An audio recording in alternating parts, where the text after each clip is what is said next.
Welcome to the table. My name is Max, and this is Finally Played, or Shame No More, or Shelf of Shame Revisited. I don't know. If you have a good idea for the title of this series, let me know down in the comments. This is episode 2. Last week we did episode 1, in which we revisit a couple of games that I finally removed off my Shelf of Shame and give you some first impressions about them.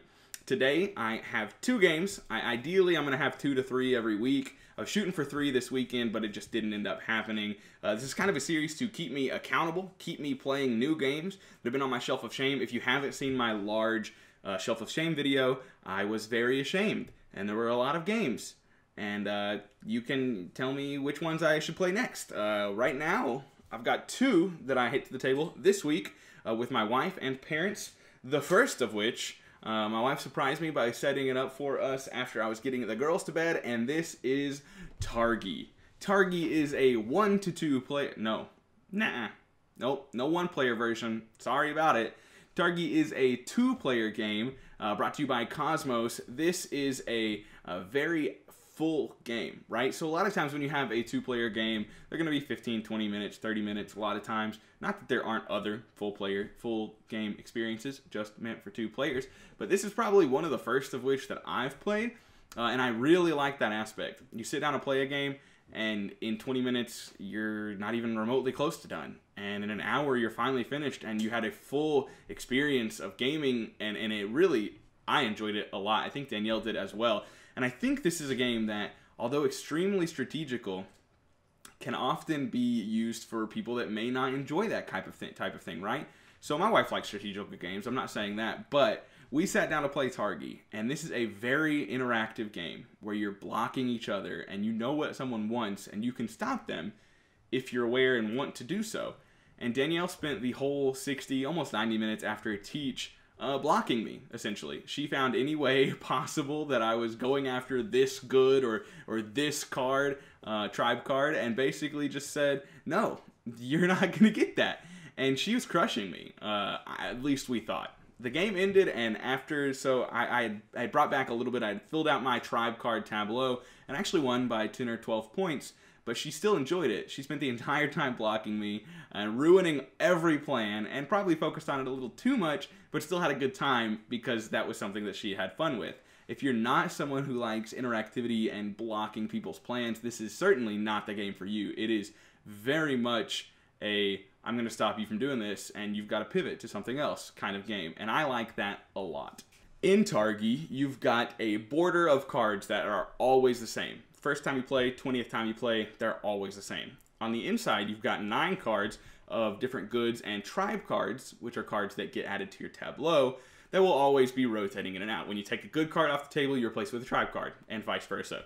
The way you play is you have 3 little meeples each that you will select an outside border card. In doing so, you will receive whatever you've selected at the end of the round. The other person then goes next, places theirs on an outside border card, until you've placed all 3.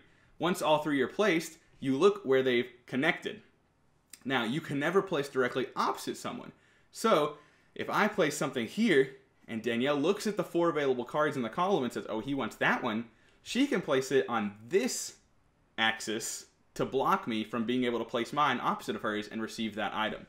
So it's very, I'm going to block you from doing what you want, and interactive like that. But it's a joy to play. You get cards to add to your tableau. The game ends when you have 3 rows of 4 columns each of cards in your tableau. You will score based off victory points acquired throughout the game. You will score based off of your tableau and different things. And then whoever has the most victory points in the game wins. Like I said, I ended up winning this game by about 10 points, I think. But Danielle still had a good time just absolutely stopping me from doing anything that I wanted to do. And I still had a good time watching it and enjoying it. It wasn't so... There's always something to do, right? So it wasn't like I was just absolutely like, oh, Danielle, you stopped me from doing that. Ugh, like I wasn't mad at her or whatever. That's just the way the game's played. But keep that in mind. That's not something you want.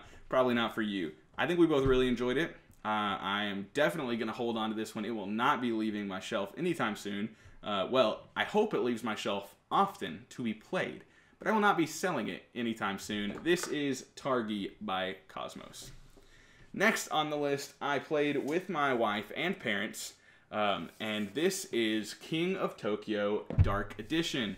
a little bit of context, no one that played this game has ever played the original King of Tokyo. This was a first for me as well as for them. I set this up, I think we had about 45 minutes or whatever, so with setup and game time and teach, it really only lasted 45, which is awesome. That's super accessible, super easy to get into. This is a fighty game of Yahtzee and big monsters, essentially. We played the 4-player version, of course. This can go anywhere between 2 and 6. You pick your big monster, you fight over control of Tokyo and victory points.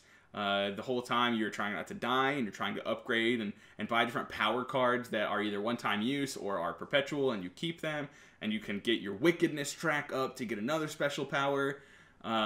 I know that at one point in time throughout the game, there was a card available in the shop to do 3 damage to someone in particular. My dad had like 2 health. This is pretty early in the game. He was being very aggressive, and I think my wife avoided killing him. She was like, no, it's too early. He might be mad. Let's not do that. Then the following turn, that card was still there, and I was at 3 health, and she had no problem killing me. I was the first person eliminated from King of Tokyo. There is player elimination, so if that's something that you do not like, not for you. However, the game is so quick. Although I was the first player eliminated, and it was eliminated quickly, honestly, I just sat there for, I don't know, 15 minutes, 10 minutes, which isn't short, but like I was still having fun watching. You know what I mean? They were rolling dice. Like, oh, that's a good roll for you. You need help. That's great. Someone didn't want to hit, and on their final roll, accidentally got a damage or hit and had to go to Tokyo. And really fun game. I'm going to assume that most of you know about King of Tokyo. But just briefly, if you don't, it's Yahtzee. You roll 5 dice or 6 dice. I can't remember off the top of my head.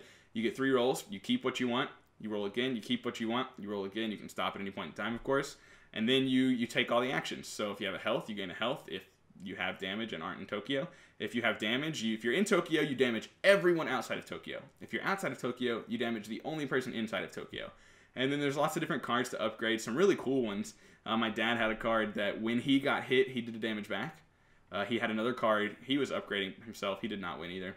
That when he damaged someone, they got a shrink ray token, and that shrink ray token made them either A, use a health roll to get rid of it instead of gaining health, or B, they just rolled a single less dice on their turn. Well, per token. So if he hit someone 3 times, they would have to take 3 tokens and only roll 3 dice on their turn.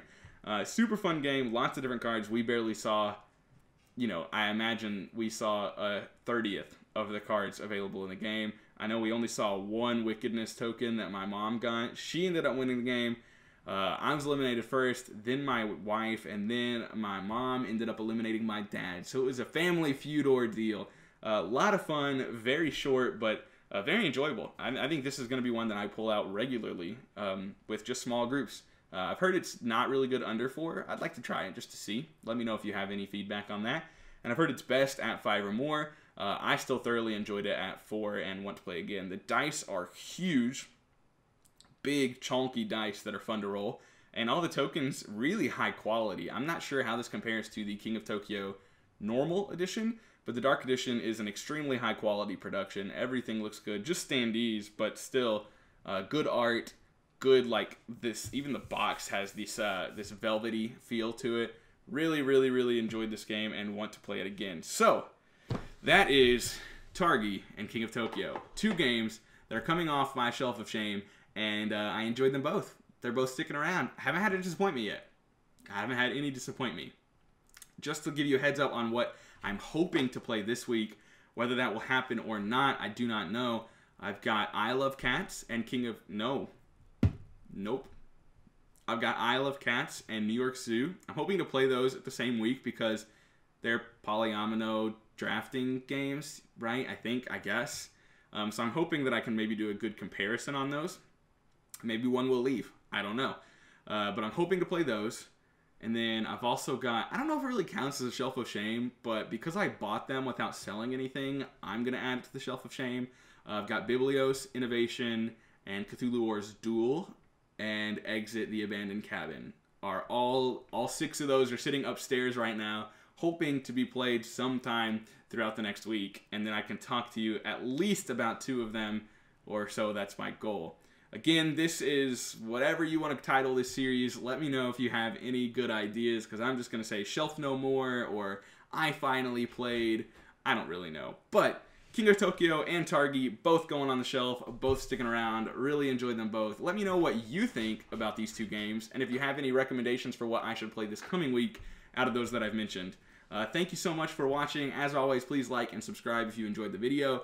I'm going to keep doing this every week, so I'll see you next week, in which I'll tell you about another 1, 2, 3 games, or 0 if I'm really upset with myself that I got off my shelf of shame this week. Thanks so much, and have a wonderful rest of your day.